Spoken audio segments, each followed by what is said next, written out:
안녕하세요. 대감학원 모란쌤입니다. 자, 오늘 그 마플 시너지에 있는 문항인데 우리가 합성함수 극한을 풀 때 이렇게 유리함수가 들어있는 경우가 있어요. 그래서 보통 친구들이 예를 들어서 하나 해보면 만약에 x가 무한대로 가는데 x 플러스 1분의 2x 마이너스 1이 있어. 그럼 이게 무한대분의 무한대꼴이기 때문에 2로 수렴한다는 거는 이제 다 알고 있는데요. 이게 합성함수 극한이 돼버릴 때는 이 친구가 2보다 조금 큰지 2보다 조금 작은지 여러분이 판단을 할 수 있어야 되는데 그걸 보통 그래프를 그려서 하더라고요. 근데 여러분 생각해보면은 하다 보면은 이게 따로 누가 알려주지 않아도 이 친구가 2보다 실제로는 조금 큰지 2보다 작은지 우리가 판단을 좀 해볼 수가 있는데 그래프 안 그릴 거고 잘 한번 보세요. 이게 지금 점근선이 마이너스 1이잖아요. 그럼 나는 이제 과정을 설명하는 거야. 그 다음에 여기가 y점근선이라는 2라는 거 이제 다들 아실 테고 이제 얘를 한번 그려보시면은 k 값이 마이너스 3이 나와서 이렇게 생겼거든. 그럼 얘가 x가 무한히 커지면 2를 향해서 가는 건 맞는데 지금 밑에서 올라오고 있기 때문에 2보다는 실제로 좀 뭐하죠? 작죠. 근데 이거를 우리가 그래프를 그려보지 않고 좀 직관적으로 바로 볼 수 있는 방법 하나 알려드리면 자, x가 어차피 무한히 크잖아. 그러면 마이너스 1보다 큰 값은 그러니까 말보다 큰 x 값을 집어넣으면 2보다는 작은 게 나올 수밖에 없거든요.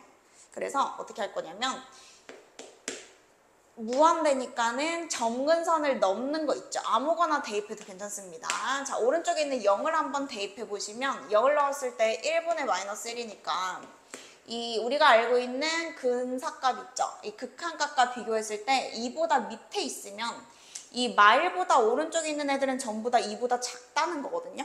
이거 이해되실까요? 그래서 2보다 작은 게 나왔으면 이 마이너스로 볼 수 있다 이 뜻이고 얘를 이 마이너스라고 조사를 한 다음에 그럼 F에 들어갔을 때는 2의 좌극한을 보는 거잖아. 그럼 이제 0으로 수렴하지만 F가 하나 더 달려있기 때문에 0보다는 실제로 큰 값에서 오는 거죠.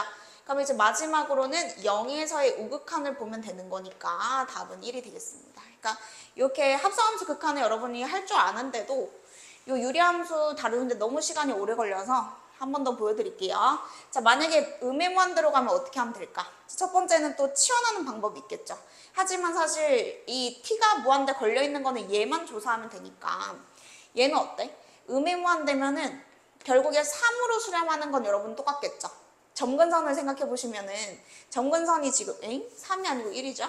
점근선이 1이니까 y값 점근선이 위에서 오는지 밑에서 오는지 그 둘 중에 하나인 건데 결국에는 음의무한대면은 점근선보다 작은 쪽 있죠. 그러니까 마일보다 작았을 때 아무거나 대입해 보셔도 되거든요. 그래서 마이너스 2를 넣어봤다 칠게. 마이너스 1을 넣으면 이게 마일이잖아. 그럼 이 극한값과 비교했을 때 또 어때요? 얘보다 또 작다는 걸 알 수 있죠. 그래서 얘는 1 마이너스로 보시면 되고요. 1 마이너스가 들어가고 또 들어가고 해서 조사하시면 됩니다. 한번 보여드릴게요. 얘가 그려보시면은 표준형으로 만들었을 때 이렇게 되고 마이너스 1이 이렇게 있고 y는 1이 이렇게 있고 얘가 지금 k값이 양수기 때문에 이렇게 돼서 음의무한대로 가면 저 왼쪽 끝을 보는 거잖아, 그지? 그래서 여기가 밑에서 온다는 것을 알 수 있거든요. 이런 방법을 통해서 여러분이 좀 조사를 하는 게 훨씬 시간 절약이 되지 않을까 해서 그래프를 그리지 않고 양의 무한대로 가는 거는 점근선 오른쪽 아무거나 대입하시고 음의 무한대로 가는 거는 점근선 왼쪽 거 아무거나 함수값을 대입해서 그 근사값과 크게 비교를 하시면 여기가 마이너스인지 플러스인지 직관적으로 바로 알 수가 있겠습니다.